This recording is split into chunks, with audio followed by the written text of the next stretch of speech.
Hello everyone, today we'll talk about how to fix or how to solve the problem of exited account on the application of Chase.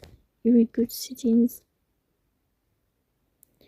In this page, you will go to apps, default apps, app settings. On above, you will search about Chase app. Here in this page of app info, you will click on first stop and you will click OK. Here you will enter to the window of storage.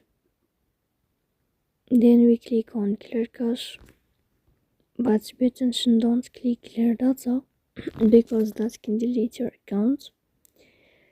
In the end, you can turn off your phone and you can restart your phone again. So please don't forget to support us by like and subscribe. See you next time.